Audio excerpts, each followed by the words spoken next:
vamos a compartir preparándonos para la obra misionera, preparándonos para el quehacer de llevar el Evangelio de Jesucristo a toda criatura. Así como usted y yo fuimos sujetos u objetos, mejor receptores del Evangelio de Jesucristo, ahora la tarea nuestra es llevarlo al de la oficina, al del barrio, al de la tienda, al de negocio, cualquiera que sea, tus parientes, padres, hermanos, amigos, al transeúnte, al vendedor de confites, al del gran almacén, cualquiera que sea. Si está perdido, necesita a Jesús, el único Señor para él. Entonces, hermanos, desde Génesis hasta Apocalipsis encontramos cómo el Señor Dios de la gloria ha tomado la iniciativa de buscar a los perdidos. Toda la humanidad, después de Caín para acá, perdidos. Y el Señor Dios a lo largo de la historia no ha hecho más que buscar. ¿Cómo? Enviándoles, entre otros, mensajeros para que se arrepientan y sean salvos. Y conozcan que solamente en Jehová Dios, en Jesucristo su Hijo, hay salvación, perdón y vida eterna. Hoy, como les decía, como primera enseñanza al respecto, vamos a decir que Jesucristo es el mejor ejemplo de preparación para salir a la obra misionera. Porque tenemos que salir de nuestro confort, de nuestra comodidad, de nuestras condiciones favorables que el bendito de los cielos nos ha concedido. Hay que salir. A veces esperamos que vengan, pero la enseñanza bíblica es mientras vayan por el mundo. Y hay que hacerlo. Y hacer misiones no necesariamente es ir a África, ir a Asia, ir a donde usted se le imagine. Sí es misiones eso, pero ahí donde vive, ahí puedes empezar a hacer obra misionera. Con los de tu cuadra, con tu familia, con los vecinos, en fin. Hoy vamos a mirar ese ejemplo, excelente como siempre, el Señor Jesucristo. Y busquen, por favor, en Mateo capítulo 9, versículo 35. Mateo capítulo 9, versículo 35 y 38. Vamos a estar tomando como referencia ese texto para mostrarnos que Jesucristo es el mejor ejemplo para salir a hacer la tarea, la obra misionera a la cual usted y yo estamos también implicados. Todos los que han nacido de nuevo están implicados en esta labor misionera. Leo a favor de ustedes Mateo 9:35 así. Recorría Jesús todas las ciudades y aldeas. ¿Qué hacía? Enseñando en las sinagogas de ellos. ¿Y qué más? Y predicando el evangelio del reino. ¿Y qué más? Y sanando toda enfermedad y toda dolencia en el pueblo. Primero, recorría Jesús. 2, versículo 36. Y al ver a quienes, ¿qué hizo Jesús? ¿Qué pasó con Jesús? Tuvo compasión de las multitudes. ¿Por qué? Porque esas multitudes estaban desamparadas y ¿qué más? Dispersas como ovejas que no tienen pastor. ¿Y qué pasa? ¿Qué sucedió en consecuencia? Versículo 37 y 38. Entonces Jesús dijo a sus discípulos, ¿qué les dijo? A la verdad, todos, a la verdad, la mies es mucha, mas los obreros son pocos. Rogad al Señor de la mies que envíe obreros a su mies. ¿Está claro, verdad? Yo lo veo claro ahí, tan claro como las aguas del río, no, mucho más claras. No lo dije, yo no terminé la frase. Entonces, mis hermanos, esta palabra es para los discípulos de Jesús. Levanten la mano los discípulos de Jesús. Espero que todos. Y si en esta mañana hay alguien que todavía no es un discípulo, una discípula de Jesús, el Jesús que se preparó para la obra misionera y que vino a buscar y a salvar lo que se había perdido, quiere salvarte. Quiere expresarte de manera práctica, perdonando tus pecados y salvándote y registrando tu nombre en el libro eterno.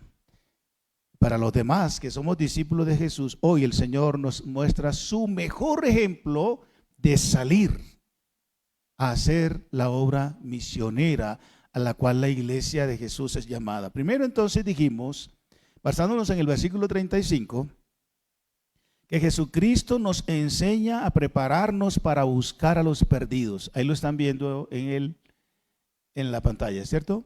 Lo primero que vamos a decir en esta mañana, hermanos, que hacía Jesús y que Él nos enseña en esta mañana, a usted, a mí, a la Iglesia Alianza La Soledad, es que Jesucristo nos enseña a prepararnos, porque hay que prepararse para salir a buscar a los perdidos. No esperar que vengan, hay que buscarlos, porque Jesús nos mostró cómo es. Y dice el texto literalmente que Él recorría todas las ciudades y aldeas. Él bien pudo quedarse en el parque central de Jerusalén, de cualquier de sus poblaciones, o en su casa, y seguro que la gente venía, porque dice el texto que la gente venía. Él atraía a la gente. Jesús era súper, era especial. Él dijo en su palabra que Él atraería a todos a sí mismo, pero Él sabía que Él vino a buscar y a salvar lo que se había perdido. ¿Y dónde estaban esos?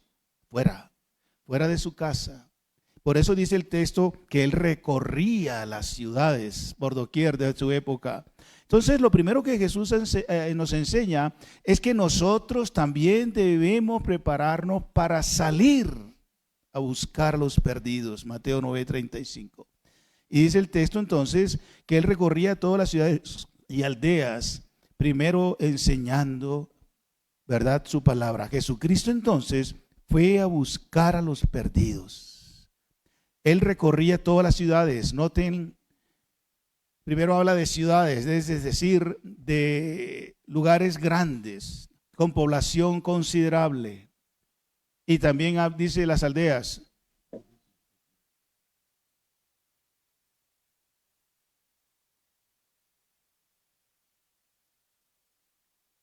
Dice que él salió a buscar a los perdidos porque para eso vino. Y dice que eran ciudades grandes. Por supuesto, había en la época ciudades grandes de 100,000, 200,000, 500,000 habitantes seguramente. Tal vez no en Israel, pero en el mundo en la época. Pero Él obviamente lo hacía en Galilea y en Judea, ciudades de 20,000, 10,000 y más habitantes. Pero también Él no se limitó a las grandes ciudades, pero también a las pequeñas aldeas. La palabra aldea ahí, por supuesto, es un lugar más pequeño, un caserío. Interesante, si se dan cuenta el modelo, el ejemplo de Jesús. Primero se va a las grandes ciudades, donde hay mucha gente con alguna posibilidad académica, intelectual, religiosa, filosófica, económica, pero perdidos. Pero también dice, no, yo soy solamente un predicador de ciudades, un maestro de grandes ciudades. También sabe que en los pequeños caseríos, aldeas, también hay tanta gente necesitada de su palabra como en las grandes ciudades. Así que no importa dónde, hay que salir, hay que ir a buscar a los perdidos. En las grandes ciudades como Bogotá y todas las ciudades grandes que tiene nuestro país, como también a ir a los pequeños caseríos y veredas de nuestro hermoso país, y por supuesto de todo el mundo donde Dios nos enviare. Y Él dice que recorría, es decir, pasaba de una a otra, de una ciudad a otra, de una aldea a otra. Algunos los recibían bien, otros no los recibían muy bien, no importa. Él vino a hacer la voluntad del Padre. ¿Cuál? Buscar y salvar lo que se había perdido. Por eso Jesucristo es el mejor ejemplo para salir a la obra misionera, y Él ahora nos enseña a ir a buscar a los perdidos. También Jesucristo fue no solo a buscarlos, sino a anunciar la palabra a los perdidos. Salió, encontró las multitudes y las saludó. Miren, yo soy Jesucristo, nací en Belén, yo soy el profeta que fue profetizado o anunciado anticipadamente. Chao, que les vaya muy bien, un gusto conocerlos y ya. No, Él fue a las grandes multitudes, y dice el texto puntualmente a 3 elementos claves. ¿Cuál fue el primero? A enseñar la palabra de Dios. Primero, ¿dónde? En las sinagogas. Enseñándolo. El gerundio que aparece ahí indica que es una acción continua de Jesús mientras iba recorriendo ciudades y aldeas.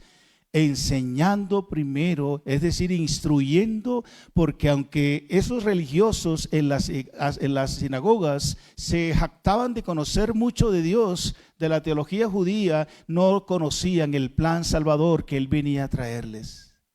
Y a la religión de su época, Él fue el primero que llegó a la sinagoga a decirles: mires, yo he aquí el Cordero de Dios, el que Dios ha enviado. Es decir, vino a instruirlos, a capacitarlos, a entrenarlos de lo que ellos no sabían. No importa cuántos años tenga un religioso, como se llame, sacerdote, cardenal, obispo, aún el mismo papa, necesitan creer que no es su religión, que no es su estructura y sistema religioso tradicional se encuentra la salvación. En la iglesia no se encuentra la salvación. La iglesia predica la salvación, pero la iglesia no es la salvación. La religión no es salvación. Jesucristo es el camino, la verdad y la vida. Amén. Y ahí está Jesús enseñando en la sinagoga a los líderes religiosos de su época, diciéndoles: yo soy el que Dios ha enviado, yo soy el pan de vida, yo soy el agua de vida, y todo lo que él sabía que era, que ellos no conocían, aunque eran líderes religiosos. No te dé temor, no te dé pena cuando tengas que enfrentar a aquellos que dicen saber sobre Dios y su religión. Primero, si tú conoces las Escrituras y estás preparado, compártela. No te dé miedo delante de cualquier jerarca, de cualquier religión, ni de cualquier político, ni de cualquier hombre importante para esta sociedad. Es un perdido, es un miserable rico. Necesita de la gracia y del amor redentora de Dios. Ya tú lo sabes, ¿verdad? Dile: Dios te ama, Jesucristo murió por ti. Quiere salvarte y perdonarte, regalarte vida eterna. Tu dinero y tu religión y tu posición social y tu preparación académica no son suficientes para que el Padre Celestial te reciba como su hija, como su hijo.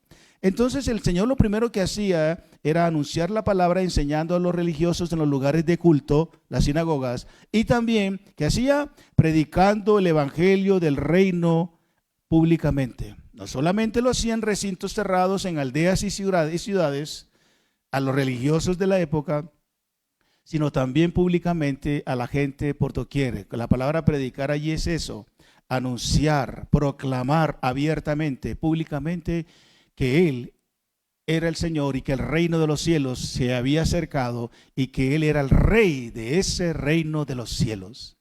Hermanos, nosotros también sigamos este modelo. Salgamos a recorrer ciudades y aldeas, salgamos a enseñar, a instruir también a quien no lo conoce, quien sea la persona, y también públicamente, no nos dé miedo, ni pena, ni vergüenza, anunciar y proclamar el evangelio del reino. También nosotros salgamos a buscar y a salvar, o mejor, para que Cristo salve lo que se había perdido, y diciéndoles quién es el que los puede salvar. ¿Sí, hermanos? Entonces, lo primero que estamos considerando es que Jesucristo nos enseña a prepararnos para buscar a los perdidos. Él salió a buscarlos, Él fue a anunciarles la palabra a los perdidos, como enseñando, predicando, y hay otra acción ahí muy importante que tener en cuenta. ¿Cuál? ¿Qué más hacía Jesús? Enseñando, predicando y sanando. Vea eso. Él sabía que la necesidad del ser humano era integral. Primero es lo primero, y lo primero es la vida espiritual. Y Él comenzó a enseñar, a predicar y luego a sanar. Estamos en un tiempo en que se invierten las cosas y primero pensamos en las necesidades físicas y emocionales del ser humano y luego vamos a la necesidad más importante, es la salvación. Jesús lo tiene claro, por eso es nuestro mejor ejemplo en la obra misionera. Cuando salgas a predicar y compartirle a alguien de Cristo, comienza primero por lo espiritual.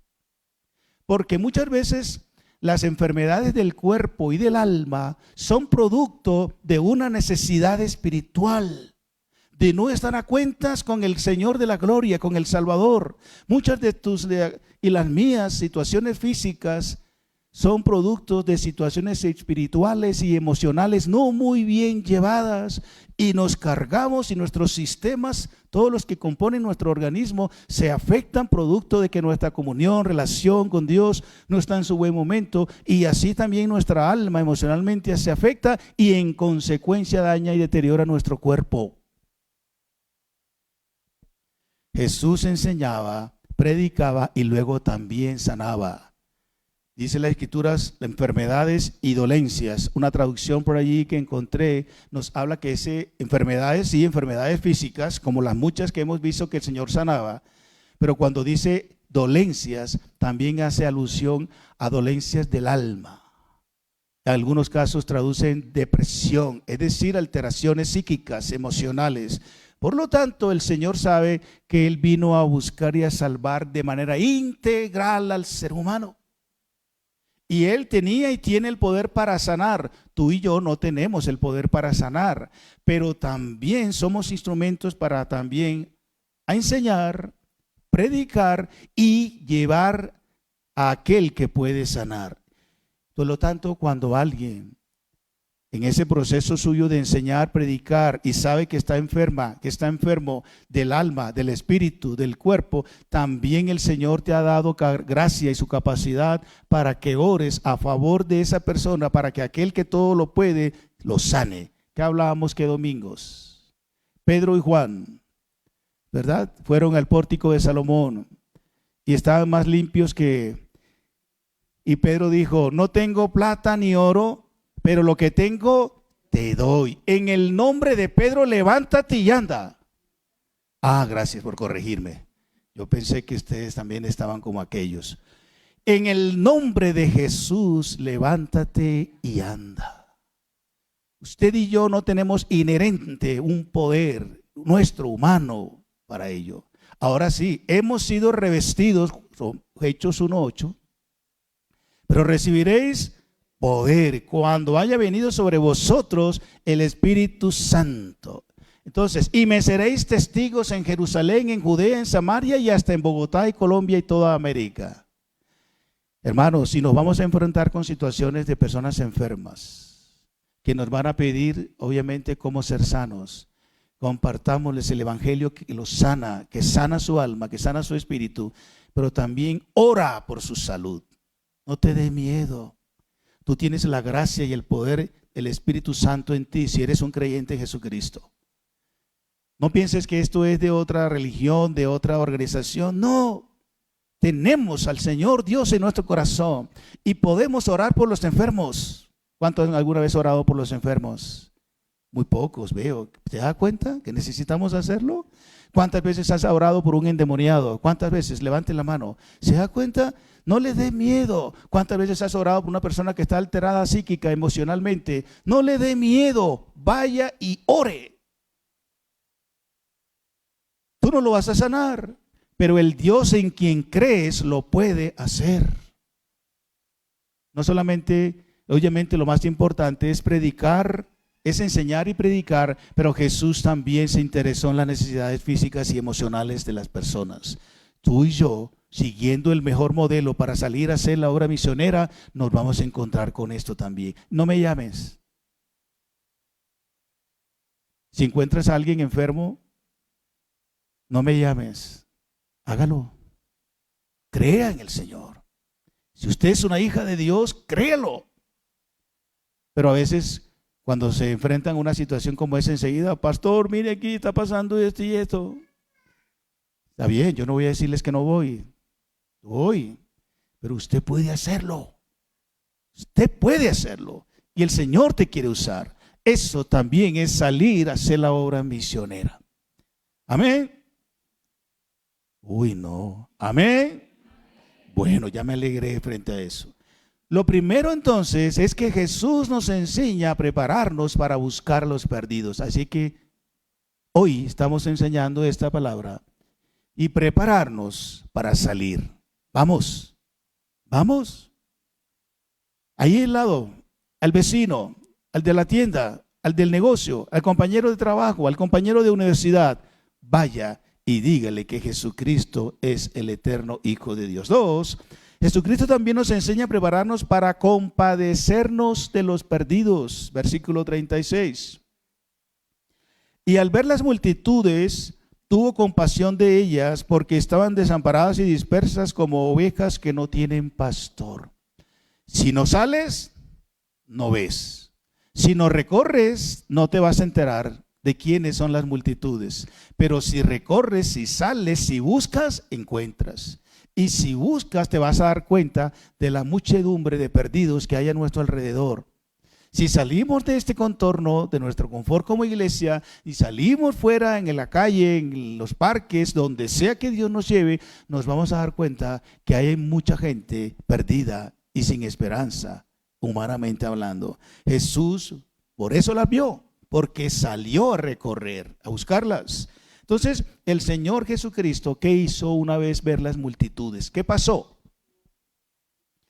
En su interior, como Él es amor por naturaleza, y Él sabía que venía, Él sabía que había un cielo hermoso, esplendoroso, súper especial, donde no había muerte, lágrima, ni dolor, ni aflicción, pero también Él sabía que había un lugar de tormento temporal o eterno, hablando del infierno y el lago de fuego. Había un mundo corrupto, malo, perverso, donde la violencia, donde la maldad, donde toda esa clase de inmoralidad reinaba, pero que había otra clase de vida mejor para que las personas mental, emocional, física, conyugal, etcétera, pudieran vivir mejor. Él dijo, esta gente no la tiene. Ellos no tienen a mi Padre Celestial. Ellos están sufriendo, aunque rían, aunque tengan propiedades, aunque tengan conocimientos, están muy tristes, no son felices, y yo sé en qué y en quién está la felicidad. Por eso Jesús se compadeció de ellos, tuvo lástima, tuvo mucho dolor en su interior. Pregunto en esta mañana,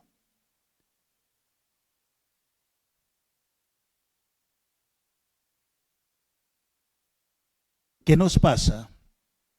¿Qué nos sucede cuando vamos a los parques, cuando vamos por las avenidas, cuando vamos a cualquier lugar donde hay multitud de personas, 20, 30, 40 o muchas?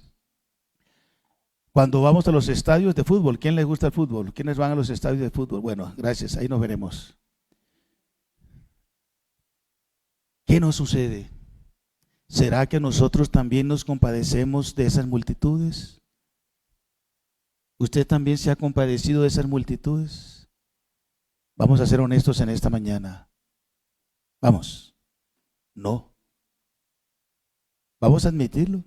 No siempre nos compadecemos, porque nos involucramos tanto con el mundo y con nuestro quehacer laboral, académico, profesional, económico, lo que sea, que eso es lo que primero anteponemos ante las necesidades espirituales de las personas. Vamos a admitirlo. No nos ocurre lo mismo que le ocurrió a Jesús, porque perdemos el norte de primero el reino de Dios y su justicia. Pero en esta mañana estamos recibiendo el mejor ejemplo para salir a hacer la obra misionera, el de Jesús. Vamos a hacer esto, hermanos. Iglesia, vamos a hacer esto. Vamos a pedirle al Señor Dios desde hoy, como estamos aprendiendo el modelo, el ejemplo, y vamos a admitir que no siempre nos compadecemos del que tiene necesidad, ni espiritual, ni emocional, ni física. Vamos a pedirle a partir de hoy domingo, si es posible todos los días, Señor, enséñame a compadecerme de las grandes multitudes que están perdidas.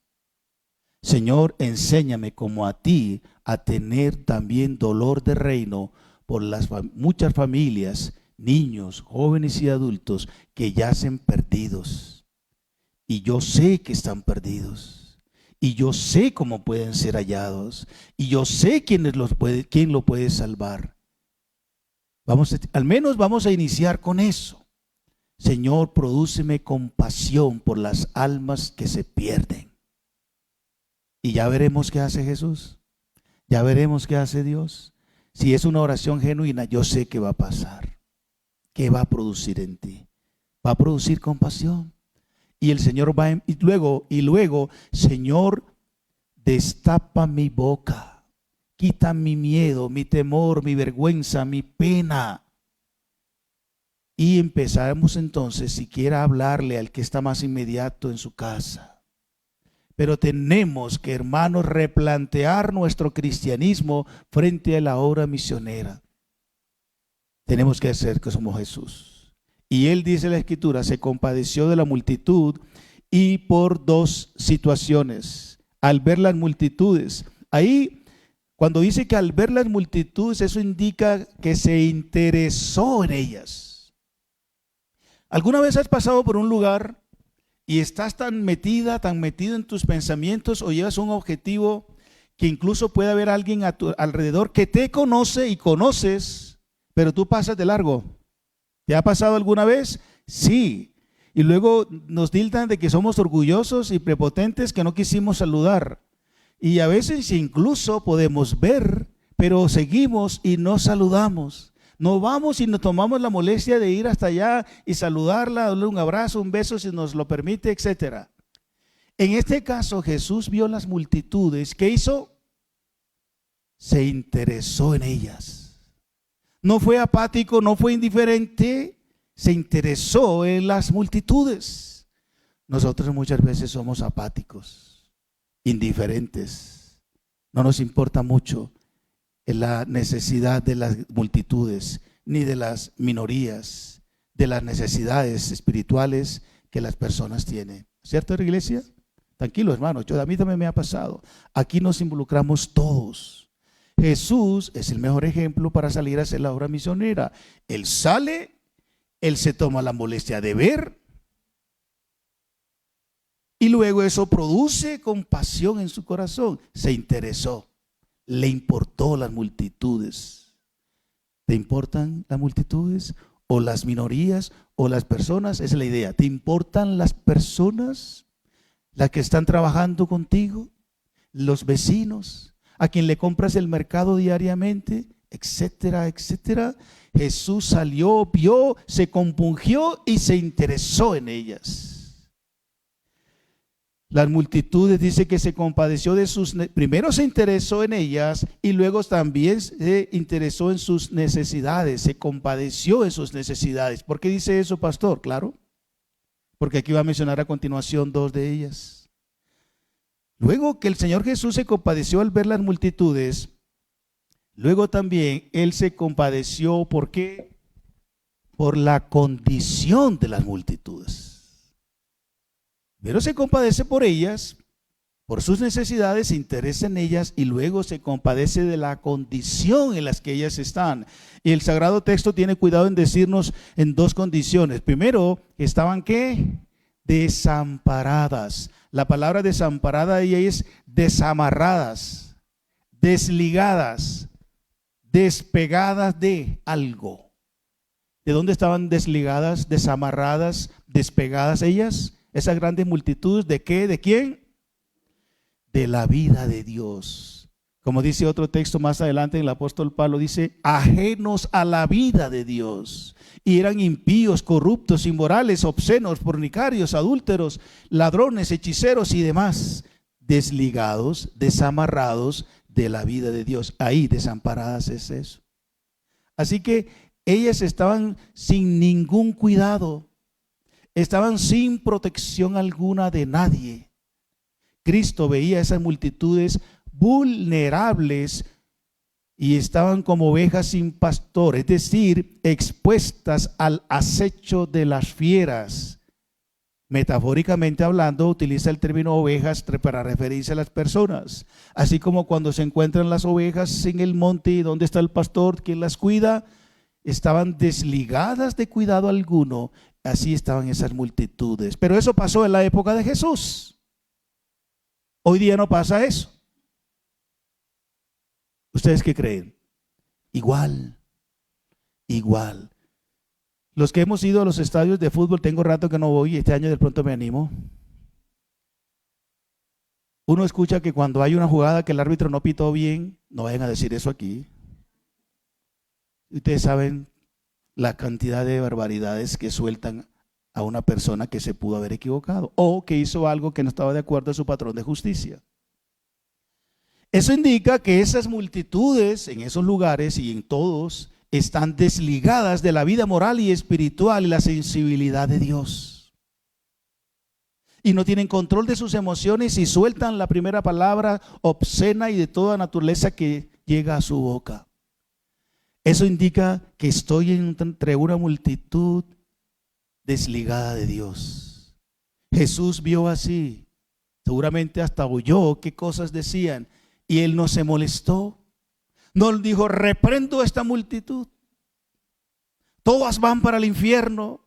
No, Jesús tuvo compasión de ellas. Vamos a tener compasión de las multitudes. Vamos a enseñarles, vamos a predicarles y vamos a orar para contribuir también a su sanidad si Dios lo quiere. Así que lo primero que Jesús vio en la condición de las multitudes es que estaban desamparadas, ya les dije, bajo ningún cuidado, sin protección, desamarradas, desligadas. Dos, dispersas, significa moverse sin planeación.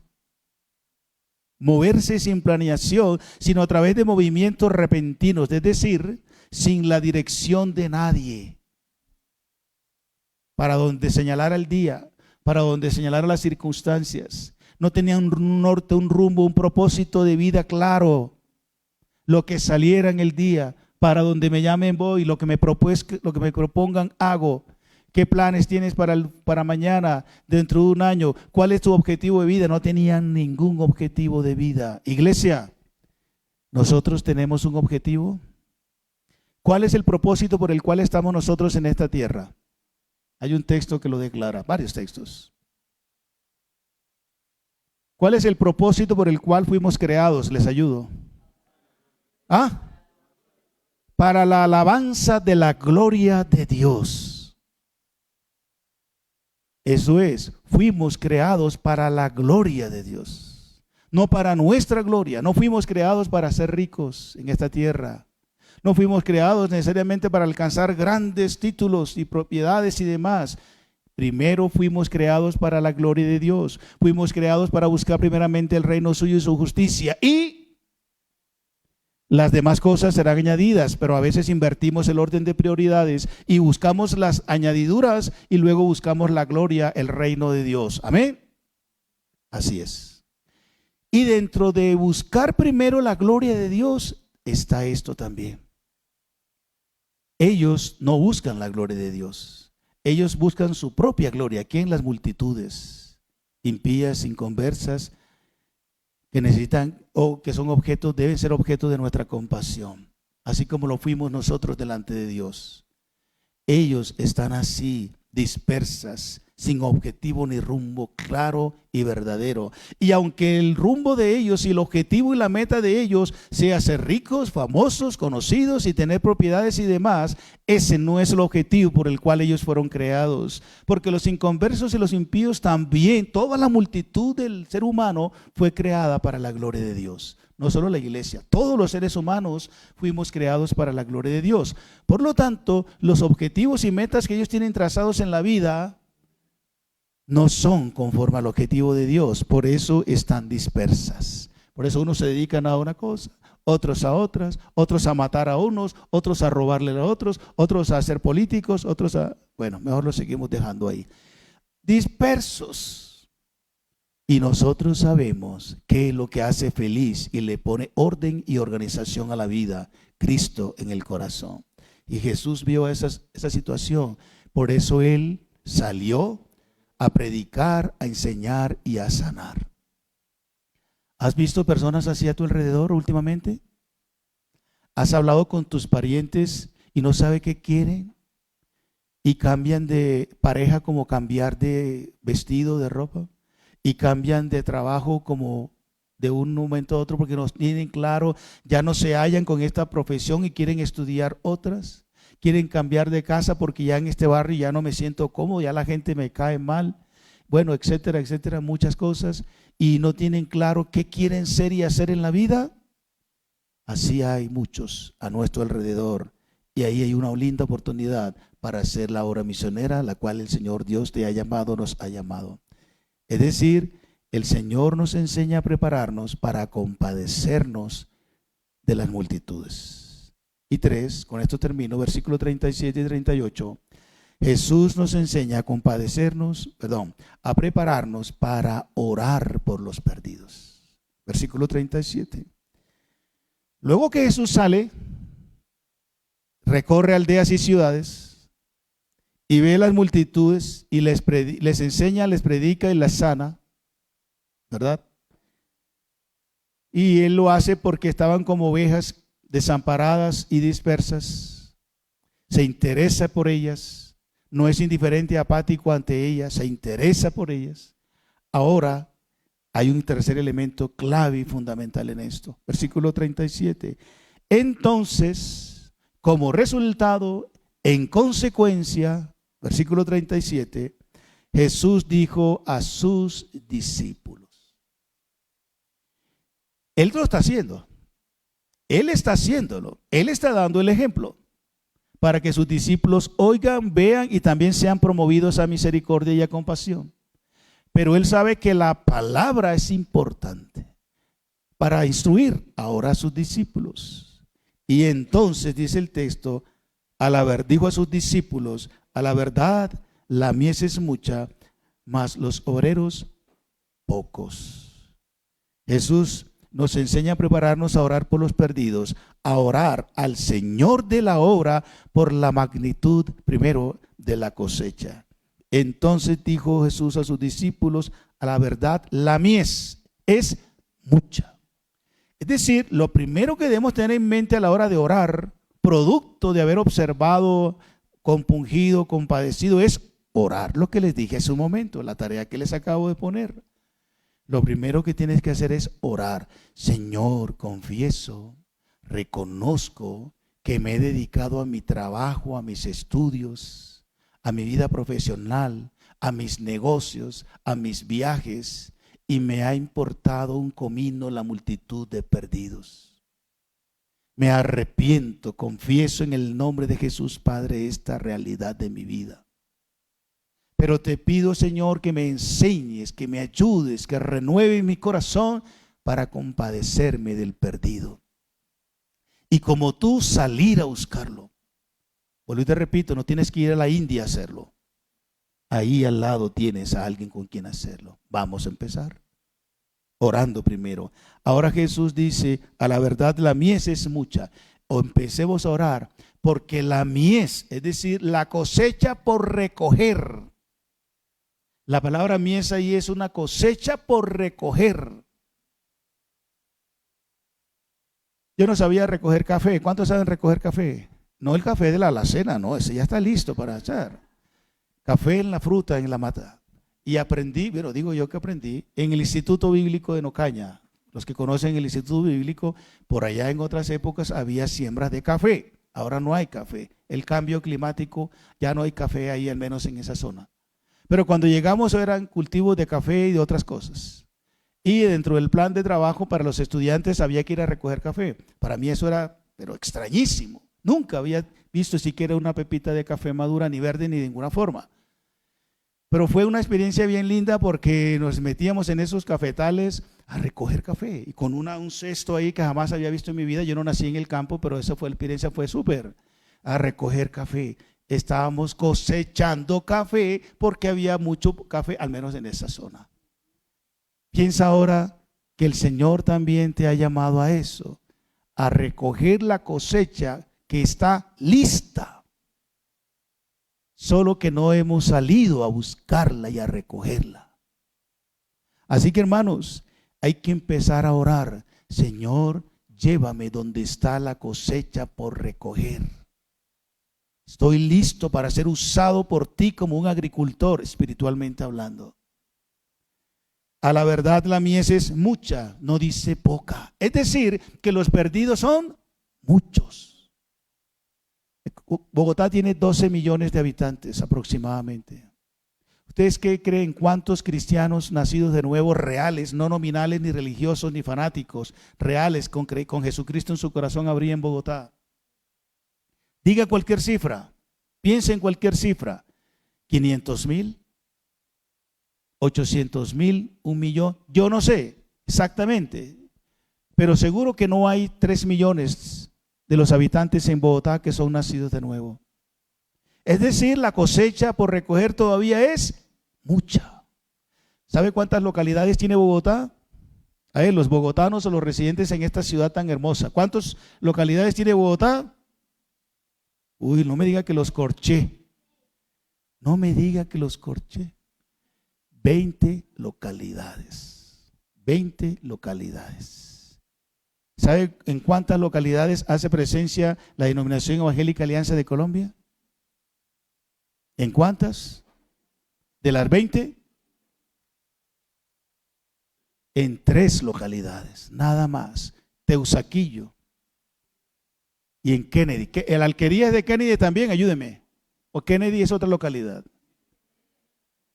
Bueno, miren, 3 localidades nada más. 3 localidades de 20. Es decir, nos faltan 17 localidades en las que hacer presencia. Es decir, la mies es mucha.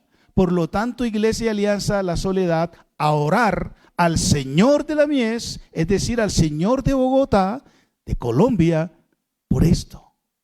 Por lo tanto, hay que orar, doblar rodillas con ese propósito para que más bogotanos o residentes en esta capital cosmopolita de mucha gente de diversas partes del país y del mundo crean que Jesucristo es el Hijo de Dios. Entonces, el Señor nos enseña a prepararnos para orar por los perdidos, al orar por la multitud de la cosecha, y lo dijo a sus discípulos y lo dijo por los muchos perdidos, ¿verdad? También a orar al Señor de la obra por la escasez de los obreros. El Señor Dios es el dueño de la obra, es el dueño del reino, es el dueño del mundo, es el dueño de la iglesia. A Él es que vamos a orar.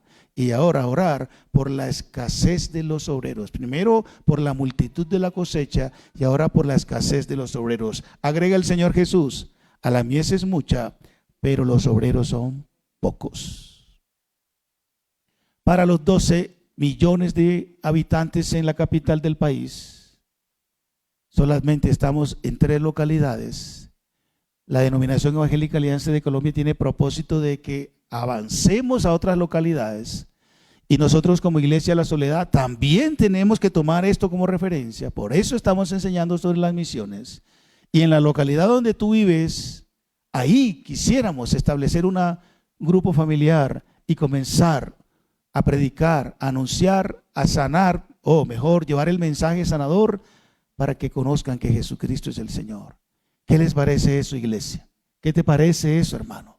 Que vayamos a tu localidad, el barrio donde vivas en la localidad, y establecer allí un grupo familiar, una célula, un estudio bíblico, como sea que le llamemos. Y a vuelta, no sé, de 1, 2, 3 años, ya no sean 3 localidades, ya no sean 3 iglesias en Bogotá, sino 4, 5 y 6. Qué maravilloso sería eso. ¿Se puede? Claro, porque el mismo Jesús que encargó a sus discípulos también es el mismo que nos encarga hoy a nosotros en esta mañana. Pero hay que salir, hay que recorrer, hay que enseñar, hay que predicar y hay que compartir el mensaje sanador. Así que los obreros siguen siendo pocos. Pregunto, aquí hay obreros. Mire, aquí hay como 80 o 90 obreros. ¿Ustedes lo ven? Yo los estoy viendo.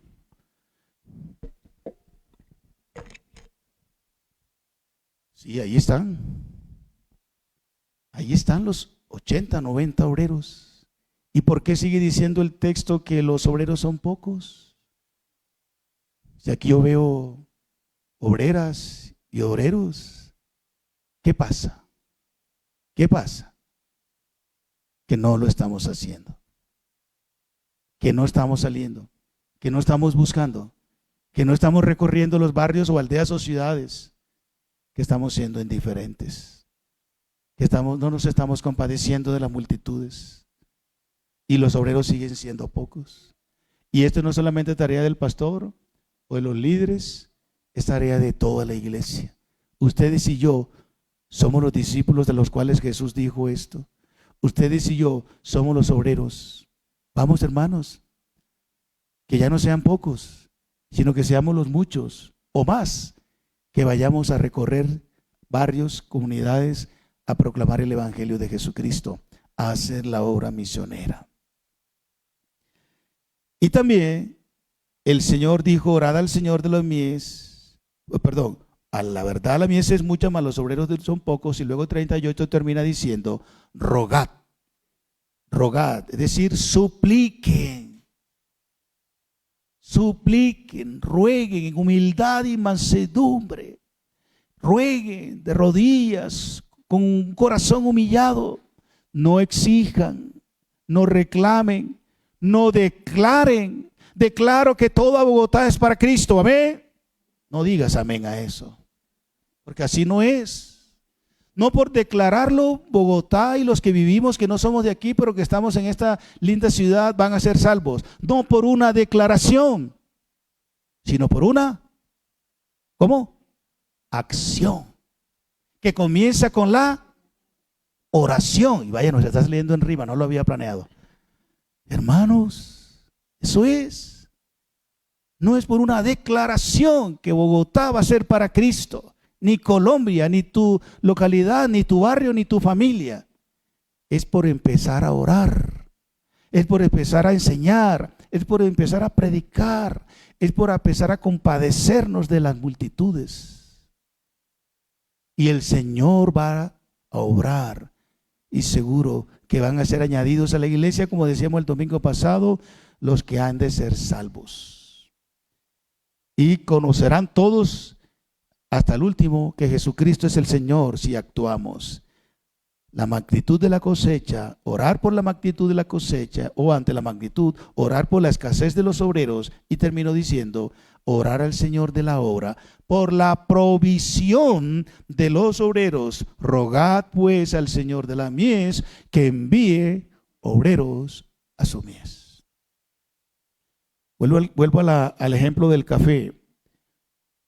En Colombia tiene diferentes lugares donde se produce este fruto interesante que se exporta a grandes lugares del mundo, y aquí en Colombia lo consumimos bastante. Pero a veces escucho que para los meses de octubre, noviembre, octubre, yo no soy cultivador ni nada que ver con eso, pero escucho que a veces, pero sí leo al respecto, que se necesitan cosechadores o recolectores en el eje cafetero, en la Sierra Nevada de Santa Marta, en Antioquia, porque la cosecha es mucha y se necesitan obreros. Mire que también pasa en algunos casos. Entonces se ofrecen oportunidades de vivienda, ciertas condiciones económicas, etc. Así también el Señor hace siglos sigue ofreciendo esta oferta de servicio a su iglesia y diciendo que todavía la mies es mucha. Por lo tanto, oremos, roguemos, supliquemos, doblemos rodillas individualmente y como iglesia para que el Señor envíe más obreros. Y los obreros que están sentados en la iglesia Alianza a la Soledad, nos levantemos y salgamos a recoger la cosecha para la gloria de Dios. Amén.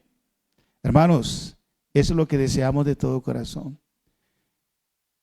Con gusto vine a Bogotá, con gusto vine a la iglesia Alianza a la Soledad y con gusto estoy aquí.